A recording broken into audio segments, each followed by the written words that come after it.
Click করুন অ্যাপের bell আইকনে আর সাবস্ক্রাইব করুন এবিপি আনন্দ। সব সময় থাকুন খবরে। সৌরভ গঙ্গোপাধ্যায় দেশের সর্বোচ্চ ক্রিকেট প্রশাসনিক সংস্থার শীর্ষে। নিঃসন্দেহে তার আগমন শিরোনাম হয়েছে গোটা দেশে। কিন্তু ভারতবর্ষে কোনো ঘটনাই কি রাজনীতি বিযুক্ত হয়ে থাকতে পারে? এই ঘটনাও রইল না, বিশেষ করে যখন জল্পনা যে গত শনিবার অমিত শাহের সঙ্গে বৈঠক করেছিলেন সৌরভ গঙ্গোপাধ্যায়। আমি গোটা বিষয়টা এবং অবশ্যই যে কোনো বঙ্গ সন্তানের পক্ষে গর্বে বুক ফুলে ওঠার মতো খবর সৌরভের সর্বোচ্চ পদে পৌঁছানো, সেটা দেখাবো এবং তার পাশাপাশি রাজনৈতিক জল্পনা সেদিকেও নজর থাকবে আমাদের। লর্ডসে ন্যাটফেস ট্রফির ফাইনাল হোক,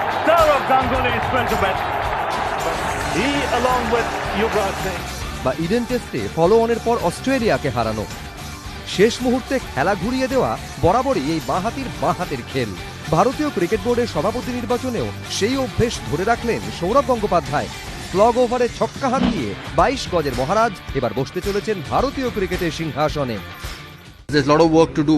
Indian cricket, especially administration, has to be the best in the world, and that's how it has been over the years.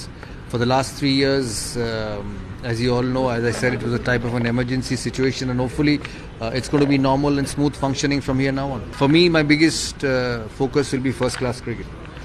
I've been very vocal on looking after first-class players, especially the amount of time they give for first, because that's your base, that's your strength. সূত্রের খবর, শনিবার নয়াদিল্লিতে কেন্দ্রীয় স্বরাষ্ট্রমন্ত্রী তথা BJP সভাপতি অমিত শাহর সঙ্গে বৈঠক করেন সৌরভ গঙ্গোপাধ্যায়। তারপর প্রায় সকলেই ধরে নেন যে বোর্ড সভাপতির আসনে সৌরভের বসা কার্যত সময়ের অপেক্ষা। রবিবার মুম্বাইয়ে বিসিসিআই এর বৈঠক ছিল। সূত্রের খবর, সভাপতির দৌড়ে প্রথমে ফেভারিট ছিলেন সৌরভই, কিন্তু কিছুক্ষণের মধ্যে সেই সম্ভাবনা ফিকে হতে থাকে। একসময় শোনা যায় সভাপতির দৌড়ে এগিয়ে গিয়েছেন শ্রীনিবাসন সমর্থিত ব্রিজেশ পটেল, যিনি প্রাক্তন ক্রিকেটার ও দীর্ঘদিন কর্ণাটক ক্রিকেট সংস্থায় প্রশাসকের দায়িত্ব সামলেছেন। সূত্রের দাবি, সৌরভকে সহ সভাপতি হওয়ার প্রস্তাব দেওয়া হলেও তিনি তা মানতে চাননি। কিন্তু রাত বাড়তে ছবিটা আবার বদলাতে শুরু করে। সূত্রের দাবি, একটি ফোন পেয়ে বৈঠক থেকে বেরিয়ে যান প্রাক্তন বিসিসিআই সভাপতি তথা মোদী সরকারের অর্থ প্রতিমন্ত্রী অনুরাগ ঠাকুর। এরপর বৈঠকে ফিরেই সৌরভের হয়ে জোরালো সওয়াল শুরু করেন হিমাচল প্রদেশের হেভিওয়েট বিজেপি সাংসদ অনুরাগ। সূত্রের দাবি, তিনি বলেন, সৌরভের অভিজ্ঞতাকে আমাদের গুরুত্ব দেওয়া উচিত। তিনি শুধু প্রাক্তন ক্রিকেটার এবং অধিনায়কই নন, রাজ্য ক্রিকেট সংস্থাকেও সঠিক পথ দেখিয়েছেন সৌরভ। এরকম অভিজ্ঞ কাউকে 10 মাসের জন্য বেছে না নিলে বিসিসিআই এর ক্ষতি। অনুরাগের সুরে সুর মেলান বিভিন্ন রাজ্যের ক্রিকেট সংস্থার কর্তারা। এরপরই কার্যত নিশ্চিত হয়ে যায় যে ভারতীয় ক্রিকেট বোর্ডের সর্বেসর্বা হতে চলেছেন সৌরভই। I had never expressed my aspirations for this position. Till 10:30 in the night, I was not aware of this. I felt it was a great responsibility because even when I became captain in the year 2000, there were issues going around and I was made captain. Board of control for cricket in India বা BCCI এর বিভিন্ন পদে যে মনোনয়ন জমা পড়েছে সেই অনুযায়ী সভাপতি হতে চলেছেন সৌরভ গঙ্গোপাধ্যায়। সচিব হতে চলেছেন বিজেপি সভাপতি তথা কেন্দ্রীয় স্বরাষ্ট্রমন্ত্রী অমিত শাহর ছেলে জয় শাহ। কোষাধ্যক্ষ হতে চলেছেন বিসিসিআই এর প্রাক্তন সভাপতি এবং কেন্দ্রীয় অর্থ প্রতিমন্ত্রী অনুরাগ ঠাকুরের ভাই অরুণ সিংহ ধুমাল। সহ সভাপতি হতে চলেছেন উত্তরাখণ্ড ক্রিকেট অ্যাসোসিয়েশনের মাহিন বর্মা। যুগ্ম সচিব হচ্ছেন কেরল ক্রিকেট অ্যাসোসিয়েশনের জয়েশ জর্জ। আর যে ব্রিজেশ প্যাটেল প্রথমে সভাপতির দৌড়ে ছিলেন, তাকে সম্ভবত আইপিএল এর চেয়ারম্যান করা হচ্ছে। অমিত শাহর সঙ্গে সৌরভের বৈঠক, তার ছেলের সঙ্গে কথা, তারপর ক্রিকেট বোর্ডের সভাপতির দৌড়ে এগিয়ে যাওয়া। এই প্রেক্ষিতে বিভিন্ন মহলে প্রশ্ন উঠছে, এই সমীকরণে ভর করে কি ভবিষ্যতে রাজনীতিতেও পা রাখতে পারেন সৌরভ? আপাতত সেই সম্ভাবনা উড়িয়ে দিয়েছেন Sourav. No politician was in touch with me, and that's what it is. The members decide who will be a part of this esteemed institution, and that's what it is. BCCI এর সভাপতির নাম আনুষ্ঠানিকভাবে ঘোষণা হবে 23 অক্টোবর। বোর্ড সভাপতি হলে 10 মাসের জন্য এই দায়িত্বে থাকবেন সৌরভ। তারপর তাকে যেতে হবে 3 বছরের কুলিং অফ পিরিয়ডে। কিন্তু তার আগে জল কোন দিকে গড়ায় তার দিকে নজর থাকবে ক্রীড়া মহল এবং রাজনৈতিক মহলের। কুন্তল চক্রবর্তী, এবিপি আনন্দ। অর্থাৎ একদিকে বৈঠকে নানা পর্যায়ে চূড়ান্ত নাটকীয় মুহূর্ত এবং শেষ পর্যন্ত ভারতীয় ক্রিকেট বোর্ডের শীর্ষে এক বঙ্গ সন্তান, গর্বের বিষয়, আর স্থানীয় স্তরে এই রাজ্যের রাজনীতিবিদদের নানা রকম প্রতিক্রিয়া। পুরোটাই দেখাবো এই রাজ্যের রাজনৈতিক প্রতিক্রিয়া। বিসিসিআই এর পরবর্তী সভাপতি হতে চলেছেন সৌরভ গঙ্গোপাধ্যায়। সচিব পদে তাকে সঙ্গ দেবেন অমিত শাহর ছেলে জয় শাহ। সৌরভের নেতৃত্বাধীন বোর্ডে কোষাধ্যক্ষের পদ সামলাবেন হিমাচল প্রদেশের প্রাক্তন বিজেপি মুখ্যমন্ত্রী প্রেম কুমার ধুমালের ছেলে অরুণ সিংহ ধুমাল, যিনি বর্তমানে মোদী সরকারের কেন্দ্রীয় অর্থ প্রতিমন্ত্রী অনুরাগ ঠাকুরের ভাই। সৌরভ বোর্ড সভাপতি হতে চলেছেন। এই খবর আসার পর থেকেই বাংলা জুড়ে উচ্ছ্বাসের রেশ ছড়িয়ে পড়েছে। মহারাজকে অভিনন্দন জানিয়ে মমতা বন্দ্যোপাধ্যায় টুইট করেছেন, সৌরভ গঙ্গোপাধ্যায়কে আন্তরিক অভিনন্দন, আপনি বাংলা ও ভারতকে গর্বিত করেছেন। সিএবির সভাপতি হিসাবে আপনার কাজে আমরা গর্বিত। নতুন ইনিংসের দিকে তাকিয়ে আছি। शुक्रिया दीदी को और दीदी ममता दीदी हैं हमारे मुख्यमंत्री और बहुत करीब है हमारे, तो खुशी हुई उनसे ये कॉन्ग्रेचुलेशंस पाकर। বিজেপি সভাপতি অমিত শাহর সঙ্গে সৌরভের বৈঠক। অমিত শাহর ছেলে সৌরভের আগামী ইনিংসের ডেপুটি। আর এই প্রেক্ষিতে তাৎপর্যপূর্ণ মন্তব্য করেছেন রাজ্য বিজেপি সভাপতি দিলীপ ঘোষ। আমরা দরজা খোলা না, অনেক বড় দরজা করে রেখেছি, অনেক বড় বড় লোকেরা আসছে, যাতে সৌরভ আসেন তাতে অসুবিধা নেই। আমরা জানি দিল্লির ক্রিকেটের অধিনায়ক আর গৌতম গম্ভীর এলেন, এমপি হলেন, সানি দেওলের মতো অভিনেতা এলেন, এমপি হলেন, আমার সঙ্গে ওরা পার্লামেন্টে বসেন। এরকম মোদিজির যে করিশ্মা এবং কাজ দুটোতেই প্রভাবিত হয়ে বহু মানুষ বিভিন্ন ক্ষেত্রের সফল লোকেরা বিজেপিতে আসছেন। আগামী দিনে কে আসবে না আসবে এখন থেকে বলা যায় না, তো সফল লোকেরা এলে নিঃসন্দেহে আমরাও চাইব রাজনীতিতে সে লোকেরা আসুন যারা ব্যক্তিগত জীবনে বিভিন্ন ক্ষেত্রে সফল হয়েছেন। আর এ নিয়ে তাৎপর্যপূর্ণ মন্তব্য করেছেন তৃণমূল মহাসচিব। জিনিসপত্র দেখে একটু হতাশ। সৌরভ গঙ্গোপাধ্যায়ের যে মাপের খেলোয়াড় এবং জগমোহন ডালমিয়ার অত্যন্ত কাছে থেকে তিনি যেভাবে প্রশাসনিক অভিজ্ঞতা অর্জন করেছেন, তাকে অন্য লোক ধরতে হবে কেন? He won't require any escort. তার প্রাপ্তিতে যদি অটোমেটিক্যালি এই জিনিসটা হতো তাহলে আরো বেশি খুশি হতাম। বামেরা আবার তৃণমূল বিজেপি দুই দলকেই এক সারিতে ফেলে সুর চড়িয়েছে। সিএবির প্রেসিডেন্ট সৌরভ গাঙ্গুলি প্রেসিডেন্ট হওয়ার আগে ঘোষণা করেছিলেন মুখ্যমন্ত্রী। একই রকম ভাবে কেন অমিত শাহের মধ্যে নাক গলাবেন? কেন অমিত শাহের সঙ্গে কথা বলতে হবে? Why is Jay Shah? সে ক্রিকেট বোর্ডের সচিব হতে যাচ্ছে বলে শোনা যাচ্ছে। এরা খেলার মাঠকে ব্যবহার করতে চান রাজনীতির স্বার্থে, তাতে খেলার সর্বনাশ হয়। যাকে সম্পাদক করা হয়েছে তিনি ব্যাট ধরেছেন কিনা, ক্রিকেট খেলেছেন কিনা, ক্রিকেট নিয়ে কি জানেন আমি জানি না, তবে অনেকগুলো সেঞ্চুরি রেকর্ড আছে। এক বছরে আমার যতদূর মনে পড়ছে 160টা সেঞ্চুরি করেছেন উনি। এটা হচ্ছে একটা কোম্পানি করে তারপরে এক বছর পরে যেটা উধাও হয়ে গেল, তার সম্পত্তি ভালো। কংগ্রেস বলছে সৌরভ আগামী দিনে কি করেন সেটা তার উপরই নির্ভর করছে। সারা ভারতবর্ষে ক্রিকেট প্রেমীদের কাছে সৌরভ গাঙ্গুলি একজন আইডল। তাদের মতো লোকরা বিসিসিআইয়ের দায়িত্ব নেওয়া মানে ভারতবর্ষের ক্রিকেটের উন্নতি হবে সহজেই অনুমেয়। সৌরভ গাঙ্গুলি সে একজন ব্যক্তি, তার ব্যক্তি স্বাধীনতা আছে। সে মনে করলে যে কোনো পার্টির হয়ে ভোট করতে পারে, যে কোনো পার্টির হয়ে সে প্রতিনিধিও হতে পারে, সেটা তার ব্যক্তিগত ইচ্ছা অনিচ্ছার ব্যাপার। অনেকে ভাবতে পারে সৌরভ গাঙ্গুলিকে তাহলে কি পশ্চিমবঙ্গের ভাবি মুখ্যমন্ত্রী পদের জন্য বিজেপি চিন্তা করছে। কিন্তু সৌরভ গাঙ্গুলি এমন একটা ব্যক্তিত্ব যার নিজস্বতা, যার স্বকীয়তা আমরা সবাই বারবার করে দেখেছি, ফলে তার সিদ্ধান্ত তাকে নিতে দিন। ও যেভাবে পরিচালনা করে অ্যাডমিনিস্ট্রেশনের দিক থেকেও, তাতে আমি নিশ্চিত যে ওখানেও সাকসেসফুল হবে। বেঙ্গলেও সাকসেসফুল হয়েছে, ওখানেও সাকসেসফুল হবে। ঝগড়াঝাটি না করে, কারণ ওর ছেলেও যেহেতু একটা প্রার্থী, সেহেতু আমার মনে হয় যে ও সর্বসম্মত এবং কোনো রকম একটা সংঘর্ষের মধ্যে দিয়ে তা হতে চায় না। এবং সেই জন্যই যারা এর সাথে যেখানে গেলে এটা থেকে সরে আসা সম্ভব, এটা আমার ধারণা। সেই জন্যই অমিত শাহের সাথে কথা বলেছি। আপাতত রাজনীতিতে আসার সম্ভাবনা উড়িয়ে দিয়েছেন সৌরভ। राजनीति का कोई गोल नहीं है अभी, बीसी से एडमिनिस्ट्रेशन का ही अभी समय है। एक एक करके करेंगे, हर जगह घूमते रहेंगे तो कोई काम नहीं होगा, तो एक एक करके करेंगे। সব মিলিয়ে মহারাজের মসনদে বসা নিয়ে উচ্ছ্বাসের পাশাপাশি রাজনীতিও সরগরম। এবিপি আনন্দ।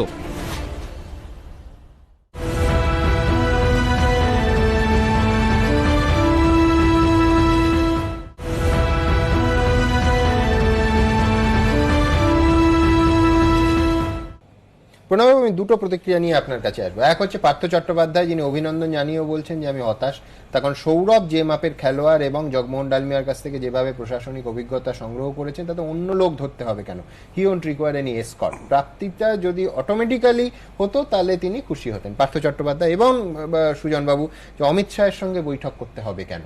প্রণববাবু, আপনি মানবেন যে যদি সত্যি এইটার জন্য বিসিসিআই প্রেসিডেন্ট হওয়ার জন্য অমিত শাহের সঙ্গে বৈঠক হয়, আমরা জানি না সেই বৈঠক আদৌ হয়েছিল কিনা, সেই বৈঠক কেন হয়েছিল সেটা খুব দুর্ভাগ্যের, তাহলে তো সেই কংগ্রেস আমলের মতো রাজনীতিবিদরাই বিসিসিআইয়ের প্রত্যেকটা পদ নিয়ন্ত্রণ করছেন এক। আর যদি বিজেপির রাজনীতিতে সৌরভ যোগ দেন তাহলে বলার কিছু নেই, তিনি বৈঠক করতেই পারেন, কিন্তু নিজেই সেই সম্ভাবনা সৌরভ উড়িয়ে দিচ্ছেন। দেখুন, 20 সেপ্টেম্বর 2015-তে জগমোহন ডালমিয়ার মৃত্যু হয়েছিল এবং তারপরে 15 অক্টোবর এসজিএম ছিল সিএবির, এবং সেই এসজিএম এ 121টা অ্যাফিলিয়েটেড ইউনিট ইলেক্ট করার কথা ছিল পরবর্তী প্রেসিডেন্ট কে হবে। কিন্তু 6 অক্টোবর 2015-তে মাননীয় মুখ্যমন্ত্রী ঘোষণা করেছিলেন যে সৌরভ গাঙ্গুলি সিএবির প্রেসিডেন্ট হবে। আমি পার্থবাবুর কাছে একটাই প্রশ্ন করব, সেদিন কি তাহলে সৌরভ গাঙ্গুলি মমতা ব্যানার্জিকে এসকর্ট করেছিলেন? এই সমস্ত কথা বলা মানে শুধু সৌরভ ব্যানার্জিকে অপমান করা নয়, সৌরভ ব্যানার্জির যারা লক্ষ লক্ষ কোটি কোটি ফলোয়ার্স আছে তাদেরকে অপমান করা, সমগ্র বাঙালি সমাজকে অপমান করা। যোগ্য মানুষ যোগ্য জায়গায় যাবে, এটাই তো স্বাভাবিক। এবং আমরা আজকে সবাই গর্বিত যে আজকে সৌরভ গাঙ্গুলি বিসিসিআই প্রেসিডেন্ট হচ্ছেন। এর মধ্যে যে কথা আপনি বলছেন যে আদৌ এরকম কোনো মিটিং হয়েছিল কিনা সেটারই কোনো প্রমাণ নেই, তো সেটা নিয়ে কেন প্রতিক্রিয়া দিন? দেখুন, মানে আপনি যদি সাধারণ প্রতিক্রিয়া হিসেবে বলেন, এটা তো অত্যন্ত বাঙালি হিসেবে অত্যন্ত গর্বের দিন। মানে আপনারা প্রথম অংশে যেটা করলেন, অভিজিৎ বিনায়ক বন্দ্যোপাধ্যায় তিনি নোবেল পুরস্কার পাচ্ছেন, আবার একই দিনে সৌরভ গঙ্গোপাধ্যায় বিসিসিআই প্রেসিডেন্ট হচ্ছেন, অত্যন্ত গর্বের বিষয়। বাঙালি হিসেবে, ভারতীয় হিসেবে অত্যন্ত গর্বিত, এবং সৌরভ ডিজার্ভ করে এটা। মানে খেলোয়াড় হিসেবেও যেমন 2000 সালে সৌরভ যেমন ভারতীয় ক্রিকেটকে একটা নতুন মাত্রায় নিয়ে এসেছিল, আবার যখন সিএবি প্রশাসক হিসেবে যথেষ্ট প্রশাসক হিসেবে যথেষ্ট সাফল্য পাওয়ার কথা, এগুলো নিয়ে কোনো সন্দেহের জায়গা নেই। কিন্তু যে কথাটা ধরুন সবাই, মানে যারা আজকে ধরুন মত প্রকাশ করেছেন, প্রত্যেকেই তারা গর্ব অনুভব করেছেন আগামী দিনে সৌরভ প্রশাসক হিসেবে সফল হবেন, এই কথাটা সবাই বলেছেন। কিন্তু একটা কথা তো আপনাকে মানতেই হবে যে দেখুন, আমার কথা হচ্ছে যে তাকে, মানে ভারতীয় ক্রিকেট গত 3 বছর একটা সংকটের মধ্যে দিয়ে চলছে, যে লোধা সংস্কার। এই লোধা সংস্কারের মূল লক্ষ্য ছিল যে ভারতবর্ষের ক্রিকেটের যে একটা মানে একটা কি বলবো, একটা জমানা তৈরি হয়েছিল যেখানে সাধারণভাবে প্রাক্তন ক্রিকেটার, ব্যবসায়ী, রাজনীতিবিদ এরা নিয়ন্ত্রণ করতে, এই নিয়ন্ত্রণের বাইরে নিয়ে যাওয়ার যে প্রচেষ্টা, তা সেই জায়গায় যে নতুন কমিটি তৈরি হচ্ছে বা যেভাবে এই কামব্যাকের কথা কেন হবে? সৌরভ গঙ্গোপাধ্যায় মানে তিনি সবসময়ই নেতা, সারা ভারতবর্ষের নেতা। জয়সার নিয়োগ নিয়ে আপনারা, আমি ওই কথা বলছি, তার ক্রিকেটীয় অভিজ্ঞতা আছে কিনা, সবাই মিলে সৌরভকে নিয়োগ করব আমরা ভারতবর্ষের বিসিসিআই প্রধান হিসেবে, এবং তাকে তার নেতৃত্বে বিসিসিআই সংকট কাটিয়ে উঠবে, এটাই তো মুখ্য কথা হওয়া উচিত। তাহলে সেখানে কেন মানে ভারতবর্ষের শাসক দলের সর্বভারতীয় সভাপতির সঙ্গে কেন তাকে বৈঠক করতে হবে? বা ধরুন যা প্যানেল আপনারা দেখাচ্ছেন, আমি জানি না এই প্যানেলটা কি, আগামী দিনে নিশ্চয়ই প্যানেলই হয়তো ওখানে মনোনীত হবে।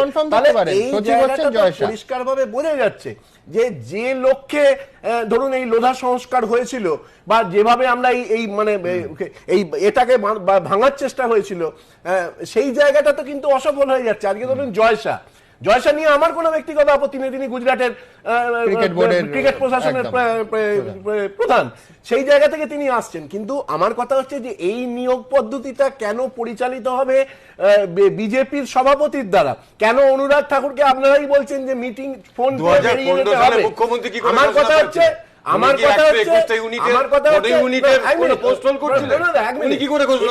ঝগড়া করার বিষয় না। আমি বলছি যে আমি একটাই কথা বলছি যে আমার একটাই আশঙ্কা, সেটা হচ্ছে যে সৌরভ গাঙ্গুলি কোনোভাবে বিজেপির দ্বারা মানে বিজেপি দ্বারা ব্যবহৃত যেন না হন। তিনি যেমন আমাদের বাঙালির কাছে যাব, তার আগে দ্রুত সৌরভের বাড়ির প্রতিক্রিয়া, শ্রী ডোনা গঙ্গোপাধ্যায় এবং স্নেহাশিস গঙ্গোপাধ্যায় তারা কি বলছেন, এবং পাশাপাশি এ রাজ্যের কৃতি মানুষরা নিঃসন্দেহে এক বঙ্গ সন্তানের সাফল্যে তারা উচ্ছ্বসিত। দেখাবো পরপর। এটা খুশি হওয়ারই জিনিস, I am really very happy. Sourav has always been very passionate about cricket, মানে অলওয়েজ ভেরি প্যাশনেট। তো এর জন্য ও যাই করে, মানে যখন ইন্ডিয়ার জন্য খেলেছে বা অ্যাজ আ ক্যাপ্টেন বা ইউনো অ্যাজ সিএবির ইউনো প্রেসিডেন্ট, ও he is done a great job. So I guess যখন board president হয়েছে, I'm sure he's going to do a fantastic job there as well. এতে গর্বের কিছু হতে পারে? ফ্যান্টাস্টিক, এক কথায় বলবো দারুণ এটা বাংলা ক্রিকেটের জন্য, ভারতীয় ক্রিকেটের জন্য। মানে ওর মতো একটা পার্সোনালিটি বোর্ড প্রেসিডেন্ট হয়েছে, এবং আমার মনে হয় স্বাধীনতার পর ফার্স্ট ক্রিকেটার যে বোর্ড প্রেসিডেন্ট হলো, প্লাস ইন্ডিয়ার টেস্ট ক্যাপ্টেন, সফলতম টেস্ট ক্যাপ্টেন। ইটস মানে ইউনিক কম্বিনেশন। এটা জানি না আবার রিপিট হবে কি না কবে। ফ্যান্টাস্টিক। সবসময় টাফ সিচুয়েশন থেকেই ও বেরিয়ে আসতে পারে, মানে এটা এক একজনের না স্পেশালিটি থাকে, সবার এটা হয় না। সেইখানে আবার ব্রেকে সৌরভ এসছে, যদিও টেনিওরটা অ্যাজ পার রেকর্ড শর্ট, কারণ আমরা জানি এখনও 10 মাস কি 9 মাস পর কুলিং অফই যাবে, বাট ডেফিনেটলি এই 9-10 মাসে কিছুটা চমকও দেখিয়ে যাবে। right man for the right job, এই জন্য কি he can show the direction, he can show the way and আমার ধারণা কে সৌরভ থেকে বেটার লোক হতোই না, বিকজ 4 বছরে সিএবির প্রেসিডেন্টশিপে এক্সপিরিয়েন্স আছে, যে কাজ নিয়েছে প্রত্যেক কাজ একবারও টপ লেভেলে নিয়ে যায়, অ্যান্ড হি ফিনিশেস এভরিথিং। এর থেকে ভালো নিউজ আর হতে পারে না। সৌরভ গাঙ্গুলি দাদা এত বছর ইন্ডিয়ান ক্রিকেট টিমকে এত স্ট্রংলি, এত ভালোভাবে চালিয়েছেন। যখন ক্রাইসিস ছিল তখন উনি অসাধারণ লিডারশিপ দিয়েছেন ইন্ডিয়ান টিমকে। অসাধারণ প্লেয়ার আমরা সবাই জানি। সিবি চালাচ্ছিলেন এত বছর ধরে, এখন বিসিসিআই চালাবে। তো আমাদের তরফ থেকে ওনাকে সবসময় বেস্ট উইশেস ছিল, জীবনভর বেস্ট উইশেস থাকবো। তার থেকে ভালো যোগ্য মানুষকে হতে পারে যে নিজে ক্রিকেট খেলেছে, তার উপর অ্যাডমিনিস্ট্রেটর হয়েও বহুদিন কাজ করেছে, এক্সপিরিয়েন্স হয়েছে, হাত পাকিয়েছে, তারপরে সে কিন্তু গেছে বিসিসিআই প্রেসিডেন্ট হতে। খেলোয়াড়দের আরও বেশি করে এই মানে প্রশাসনে আসা উচিত, এবং আমার মনে হয় সৌরভ যে পদটা পেতে চলেছে, তো ডেফিনেটলি ও এত বছর ধরে ওর অভিজ্ঞতা আছে এবং দক্ষতার সঙ্গে এই পদ থেকে সে মজা দেবে, এবং অনেক ভারতীয় ক্রিকেট ডেফিনেটলি আরও অনেক অনেক দূরে এগিয়ে যাবে। দাদাকে কংগ্রাচুলেশন জানাই, এবং ওনার মধ্যে যেটা আছে, যেটা ম্যানেজমেন্ট, ফার্স্ট থিং হচ্ছে একটা যে কোনো জায়গায় বড় পদে বসতে গেলে ম্যানেজমেন্টটাই হচ্ছে সবচেয়ে ওনার, মানে যদি বলি আমরা অস্ত্র। তো আই থিঙ্ক দাদার থেকে এখন আপাতত এই ফিল্ডে কেউ নেই। সব মিলিয়ে সৌরভ এমন একটা চরিত্র যেটা বাঙালি হয়েও অনেকটা আন্তর্জাতিক বলতে পারি। আর এই প্রশাসকের পদে যাওয়া, এটা সৌরভের পক্ষে গৌরবের নাকি বিসিসিআইয়ের পক্ষে গৌরবের, সেটা আমি বলতে পারছি না। সৌরভ আমার মনে হয় সবচেয়ে যোগ্য প্রার্থী ছিলেন, সবচেয়ে যোগ্য, এ বিষয়ে কোনো সন্দেহ নেই। সে নিজেকে জাহির করে না, কিন্তু খুব সুন্দরভাবে প্রেজেন্ট করে, এটা আমার খুব ভালো লাগে। আর এত বুদ্ধিমান যে তাকে প্রশাসক হিসেবে পেলে যে কোনো সংগঠন এটা আহ্বান হবে। ট্রাম লাইন চলে গেছে গরিবের ঘর ছুঁয়ে, অনন্ত নক্ষত্রে ঘেরা, ওটাই বেহালা, ওটাই ওর পাড়া। বিদ্যুৎ বেগে একটা বল ছুটে যাচ্ছে বাউন্ডারির বাইরে। গ্যালারি নয়, গোটা ভারতবর্ষ উঠে দাঁড়িয়েছে এত রাতে, ধর্ম ভুলে, জাতি ভুলে, দাঙ্গা ভুলে। বলটা কোথায় গিয়ে পড়ল একটু দেখবে বলে। আমার তো মনে হচ্ছে যে এখন সত্যিকারের গর্ব হচ্ছে, আনন্দ হচ্ছে ব্যক্তিগত জায়গা থেকে, যে সৌরভ হচ্ছে আমার সৌরভ। সারা বিশ্বের যে কটা দেশ ক্রিকেট খেলে তার মধ্যে ভারতের যে একটা অন্যতম স্থান তৈরি হয়েছে, তাতে যাদের যাদের অবদান আছে তার মধ্যে সৌরভ গঙ্গোপাধ্যায়ও অন্যতম উল্লেখযোগ্য। তো এইরকম একজন ব্যক্তিকে আমরা একেবারে ডিসিশন মেকিং ক্ষেত্রে সর্বোচ্চ স্থানে পাচ্ছি, এটা তো ভারতীয় হিসেবে এবং ক্রিকেট প্রেমী হিসেবে অত্যন্ত গুরুত্বপূর্ণ এবং ভীষণ আনন্দের। সম্ভাবনা নিঃসন্দেহে যে কোনো বঙ্গ সন্তানের পক্ষে যথেষ্ট গর্বের দিন, কিন্তু তা সত্ত্বেও বারবার রাজনীতি প্রসঙ্গ আসছে এই জন্য যে ভারতীয় ক্রিকেট এবং রাজনীতিকে কখনো আলাদা করা যায় না। আমার মনে আছে যখন জগমোহন ডালমিয়ার কাছে শরদ পাওয়ার হেরে গেলেন, তিনি কলকাতায় বললেন যে আমি জীবনে কোনো নির্বাচন হারিনি, এটাই হেরে গেলাম। মানে রাজনীতিবিদরাও এই বিসিসিআই নির্বাচন বা ক্রিকেট বোর্ডের পদে যাওয়াকে এতটা গুরুত্ব দেন, সেটা আপনি মাধবরাও সিন্ধিয়া বলুন, শরদ পাওয়ার বলুন, অনুরাগ ঠাকুর বলুন, যার কথাই বলুন না। আমি একটা কথা বলি, শরৎ ওই সময়টা আমি তাজ বেঙ্গলে ছিলাম, শরৎ পাওয়ার একটা খুব ভালো কথা বলেছিল যখন কাস্টিং বোর্ডে হারলেন। জগুদা একটা তখন নিয়ম ছিল যে প্রেসিডেন্টের কাস্টিং বোর্ড থাকে, সে এক ভোটে হেরেছিল। শরৎ পাওয়ার বলেছিল যে ব্যাটসম্যান সেই আম্পায়ার, মনে আছে, সেই ব্যাটসম্যান সেই আম্পায়ার, আউট তো সে দেবেই। তো ইন্ডিয়ান ক্রিকেটে পলিটিশিয়ানদের রাজত্বটা বহু বছর ধরে সেনকিপের সালভে থেকে আরম্ভ করে তোমার লাস্ট শারদ পাওয়ার পর্যন্ত বাইরে। কিন্তু এই লোটা কমিটি হওয়ার পর একটাই নিয়ম করা হলো, পলিটিশিয়ান যারা তারা বিন্দুমাত্র পলিটিক্সের সঙ্গে যোগাযোগ হয় তারা এখানে কোনো পদে আসতে পারবেন না, ঠিক আছে? যার জন্য এত লড়াই, এত technical man should be there. তো আমি কখনোই কিন্তু মনে করি না শুধু প্লেয়ার এলেই ভালো হবে, এটা খুব বাইরের ধারণা। প্লেয়ার এবং সলিড অ্যাডমিনিস্ট্রেশন কম্বিনেশন হলে একটা জায়গায় দাঁড়ায়। আমরা দেখেছি অনেক সময় প্লেয়াররাও ফেলিওর হয়েছে আর প্লেয়ার সাকসেস হয়েছে। একদম সৌরভের ক্ষেত্রে আমি বলছি 91 বছর বয়স হচ্ছে বিসিসিআই এর, ঠিক আছে? 91 বছর বয়সে কিন্তু ফুল লেন্থ ক্রিকেটার, অনেকে বলছে রাজ একটু তথ্যটা ভুল করে ফেলেছে, এর আগে কিন্তু ক্রিকেটাররা প্রেসিডেন্ট হয়েছে, ভিজি বিজয় মহারাজ, সুনীল গাভাস্কর স্বাধীনতার আগে, স্বাধীনতার পরে সুনীল গাভাস্কর, তারপর রাজ সিং যখন প্রেসিডেন্ট ছিল তখন আমি সিলেক্টর ছিল একদম। সো আজকে ইন্ডিয়া ক্যাপ্টেন হিসেবে সৌরভ গঙ্গোপাধ্যায় সর্বোচ্চ আসনে।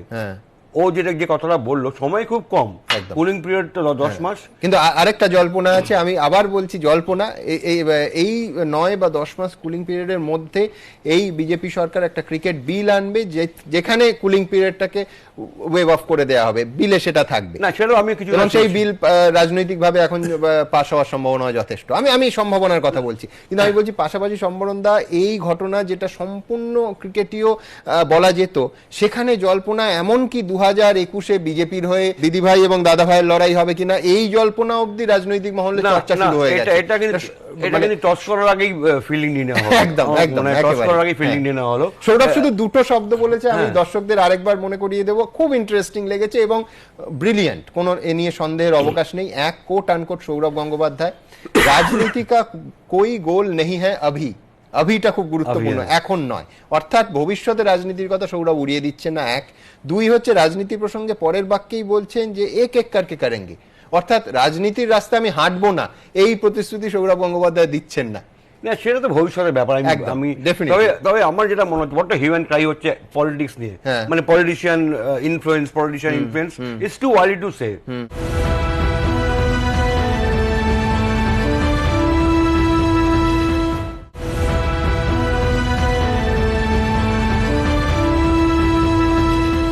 দেখো, বিজেপি অমিত শাহর সঙ্গে আগের দিন কথা বলেছে, জানি আমরা ফোনেও কথা হয়, সব কথা হচ্ছে, ঠিক আছে, এটা সবসময় হয়, কিন্তু তাই বলে কিন্তু আমি জানি না ডাইরেক্ট যে পলিটিক্স হচ্ছে কিনা, কারণ শ্রীনিবাসনের ভূমিকাটাকে মারাত্মক। শ্রীনিবাসন কিন্তু আজকে হেরে গেল, কারণ শ্রীনিবাসন 10টা 20 পর্যন্ত আমি জানি ব্রিজেশ প্যাটেল, আমাদের একসাথে বহুদিন খেলেছি, Brijesh is going to be a president. কোনো একটা ফোনে বা কিছুতে একটা চেঞ্জ হলো। আমাদের কথা হচ্ছে, আমি বেঙ্গলের প্লেয়ার হিসেবে, বেঙ্গলের প্রাক্তন ক্যাপ্টেন হিসেবে আমার কাছে এটা অত্যন্ত আনন্দের এবং গর্ব, কারণ সৌরভের কিন্তু অ্যাডমিনিস্ট্রেটিভ কোয়ালিটি আছে। আমি আগে কি বললাম, এবং সেটা প্রমাণিত। প্লেয়ার হলেই ভালো অ্যাডমিনিস্ট্রেটর হবে তার মানে না, হি গট ট্রিমেন্ডাস কোয়ালিটি থাকার দরুন সময়টা খুব কম, সাকসেস হওয়ার সম্ভাবনা প্রবল। সামনে T20 ওয়ার্ল্ড কাপ আছে, যেটা ওর সময়কালে হবে, এটা অত্যন্ত গুরুত্বপূর্ণ। পাশাপাশি প্রণয়দা একটা অভিযোগ থাকবে, সেটা হচ্ছে যে বিজেপি বিরোধী আসনে থাকার সময় বারবার এই কংগ্রেসের রাজনীতির এবং দশকের পর দশক যেটা চলেছে, যে ক্রিকেট বা দুনিয়ার কার্যত নিয়ন্ত্রণের যে রশি, সেটা সম্পূর্ণভাবে রাজনীতিবিদদের হাতে, যে মাধবরাও সিন্ধিয়া বলুন, শরদ পাওয়ার পরবর্তী সময় বা অন্য ক্ষেত্রে। কিন্তু এখনো যেটা দেখা যাচ্ছে, অরুণ জেটলি যতদিন ছিলেন তারও একটা ভূমিকা ছিল, এখনো কিন্তু দেখা যাচ্ছে রাজনীতি আর ক্রিকেটকে ভারতবর্ষে আলাদা করা যাচ্ছে না কোনো। দেখুন, সম্বন্ধা যেটা বললেন, যে প্যানেলটা আপনারা দেখাচ্ছেন, যদি সেই প্যানেলটা হয়, কিন্তু সম্বন্ধের কথাকেই কিন্তু এস্টাবলিশ করছে যে শুধু ভালো প্লেয়ার দিলেই হবে না, ভালো প্লেয়ার তার সাথে অ্যাডমিনিস্ট্রেশন, টোটাল টিম ওয়ার্ক রাখবে। আপনি যে প্যানেলটা দেখাচ্ছেন, কম্বিনেশনটা লাগবে। আপনি যদি দেখেন যে সৌরভ গাঙ্গুলি, যার অ্যাডমিনিস্ট্রেটিভ ক্যাপাবিলিটি আছে সেটা প্রমাণিত, যিনি প্লেয়ার ছিলেন, তিনি একদম গ্রাসরুট থেকে উপর লেভেল অব্দি কি কি সমস্যা আছে, একজন প্লেয়ারের কি সমস্যা, সবটা জানেন। এবং ভারতীয়রা আরো খুশি হতো যদি একেবারে কনফার্ম আমরা জানতে পারতাম যে অমিত শাহের সঙ্গে যে বৈঠক, সেখানে এই বিষয়টা নির্ধারিত হয়নি বা অমিত শাহের এই বিষয়ে কোনো ভূমিকা ছিল। দেখুন, প্রথম কথা হচ্ছে যে অমিত শাহ দেশের স্বরাষ্ট্রমন্ত্রী, ঠিক, এবং বৈঠক হয়েছে কি হয়নি জানি না, আর যদি বৈঠক হয়েও থাকে, সেটা যে এই বিষয়েই বৈঠক হতে হবে তারও কোনো মানে নেই। ঠিক অনেক কিছু বিষয় হতে পারে, কিন্তু আরেকটা বিষয় আছে, যদি আমি ধরে নিই বৈঠকটা হয়েছে, আজকে যে সর্বসম্মতিক্রমে উনি সভাপতি নির্বাচিত হলেন, এবং সেটাতে যদি বিন্দুমাত্র কোনো ভূমিকা অমিত শাহ থাকে, আমি তো একজন বাঙালি হিসেবে গর্বিত।